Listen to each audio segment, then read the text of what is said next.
about my love. Wasn't it enough? Just let me know. So I don't know if y'all heard, man. Ben Roethlisberger was talking about that. He almost unretired and joined the 49ers. I got the audio.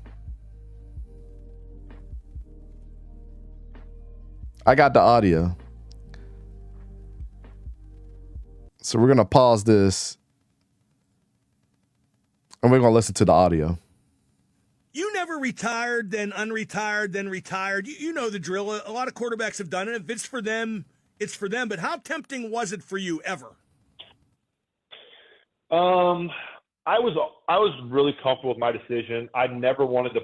I think I would say this. Last year there were some truths to the Niners thing, just in the sense that they were, I think, reaching out for some, just to maybe gauge my interest. Right. And so I had discussions with, and so that's all. I don't want to sit here and say that I was going or anything like that. They called to gauge interest. Okay.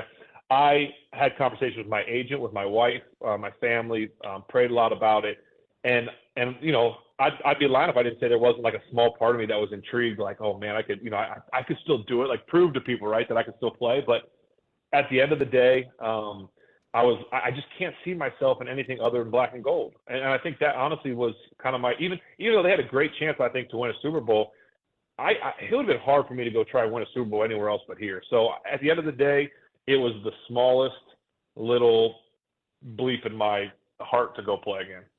Would you ever go on a darkness retreat like Aaron Rodgers?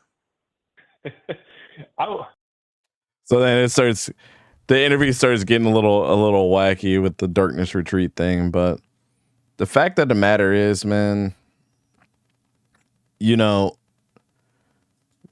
I like after all the stuff that you hear about Ben Roethlisberger and, what he might have done and things like that. I'm glad that he just came out himself and said, yeah, everything that you guys have heard about me going to the 49ers eventually was true. I really like that. I think that's commendable. And I also think it's commendable that the only place that he wanted to play his whole career was with Pittsburgh. Everything he did was with Pittsburgh. I mean, everybody knows the argument. I still think out of the three, Phillip Rivers is still my guy. Statistically, he was the better quarterback out of all three of them that never won anything. That's a 30 for 30 on his own. Statistically, the better quarterback. The one quarterback that beat Tom Brady twice. The one quarterback that won multiple Super Bowls. With a great organization.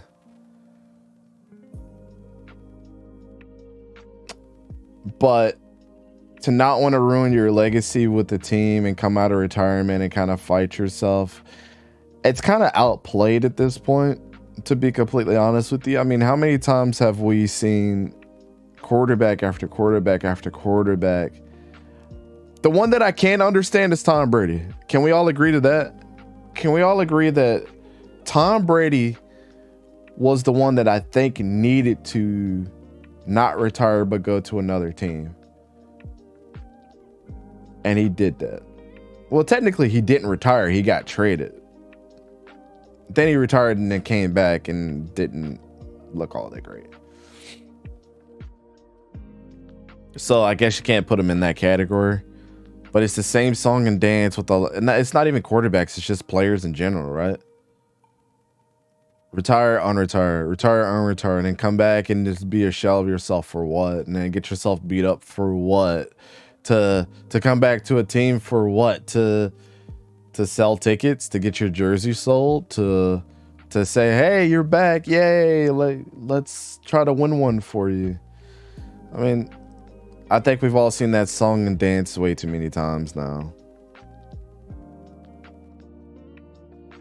But I do like the fact that he didn't want to ruin his legacy.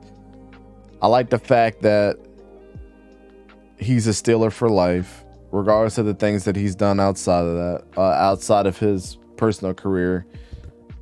The one thing that he will want to be known as is to forever be in the black and gold. And I think that's cool. Vic's in the chat. What up, man? I like the honesty about the rumors and the loyalty to Pittsburgh. Big Ben should be in prison now. Oh my God. Brady had a decent year this year too.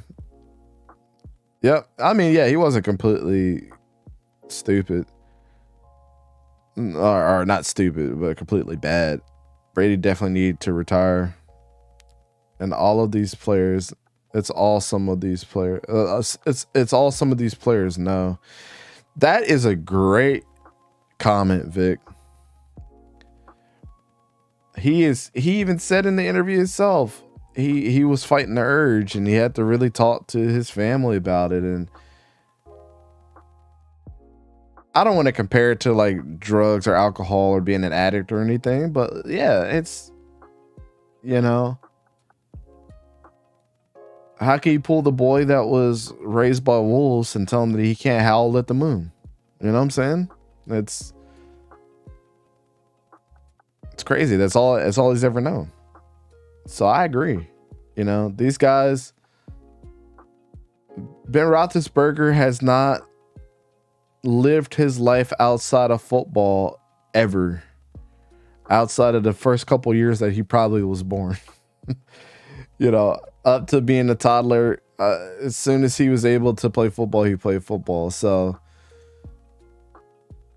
you know, his marriage with football is a little deeper than what any one of us can truly understand. So, you know, that's a great comment, Vic. I can't really say anything too bad about that. The Cowboys game, you can just tell Brady wasn't all good as he once was. Playing since the age of 6 or 7 until you're 35 is tough to walk away from. Yeah, like I said, he's just now getting used to. It's crazy, man. It's like a baby coming out the womb for the first time. He is now learning what life outside of football is, and he's still not truly away from it because he talks about it every week. So I know people make fun of Aaron Rodgers and stuff, but I think he's going through that right now, trying to get himself prepared for that transition away from football. That's gonna be hard for a lot of people. So with that being said, man, well, I hope, you know, everybody check out Ben Roethlisberger's podcast. It's not as good as some others, but you know, I think he's kind of a weird guy, to be completely honest with you. You could tell from one game. I don't know. Everybody has bad games. Look at his passing numbers with no running game. That's very true. You guys still talking about Tom Brady. That first camp after leaving the game must be tough. Man, I can only imagine. Well, how involved he was with football, expecting to be broadcasting. I don't think so, because if you listen to the whole interview, he was talking about how like he's like really in his kid's life right now, like is their coach and things like that.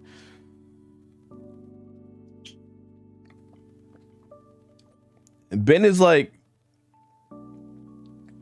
Roethlisberger to me is like that one friend in your group that is really weird, but you accept that he's really, really weird, and you get over the fact that it's really, really weird. You just kind of ignore it and just move past it. But when you're around people and they don't know that he's that weird, it's kind of hard to tell them like, yeah, he's that weird. Just ignore him. I have 5 friends that are like that. You guys will never know who those people are. Actually, you do know who one of them is. That's kind of funny. Rodgers' heart is in the money, not football. If it was in the money, he would be back playing, because he's definitely not making any more money than he used to doing a podcast, and they don't even do numbers like that. Typical Bears fan comment.